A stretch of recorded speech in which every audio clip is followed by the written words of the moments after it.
Good day, fellow classmates and viewers. This is another case of theft under Article 309 of the Revised Penal Code, People vs. Carpio, GR number L30859, dated November 25, 1929. We will be discussing the facts, issues, and ruling of this case. The facts of the case are as follows. On March 10, 1928, Silas hired a Star automobile that was driven by Ledesma. Upon leaving the garage, Ledesma observed that another Star car was following them, driven by Carpio. At a restaurant in Manila, Silas invited Ledesma to dine. When Silas and Ledesma emerged from the restaurant, Ledesma's car was not to be found. The next day, Ledesma's stolen car was found, stripped of 3 tires with the rims. A few days later, the stolen tires were found on Carpio's car.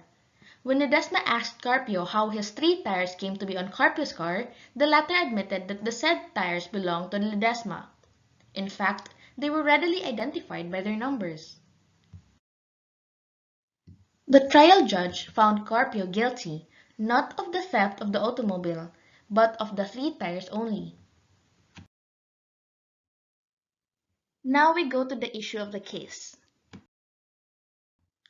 The issue of the case is whether or not the trial court erred in its decision in charging the offender of theft for stealing 3 automobile tires.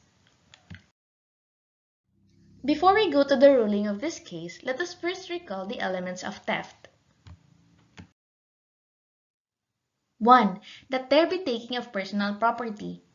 2. That said property belongs to another. 3. That the taking be done with intent to gain. 4. That the taking be done without the consent of the owner.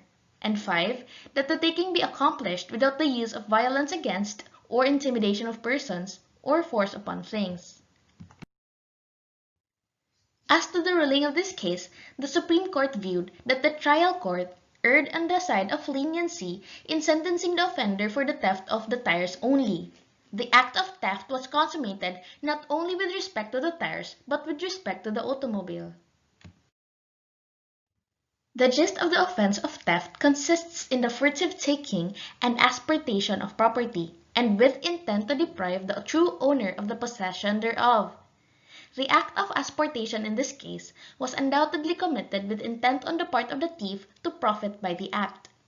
Additionally, the offender abandoned the machine in a distant part of the city, hence depriving the owner of the possession of the entire automobile.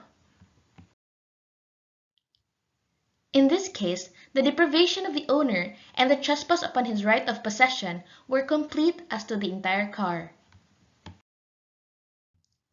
And that is the case of People v. Carpio discussing theft under Article 309 of the Revised Penal Code. Thank you for watching.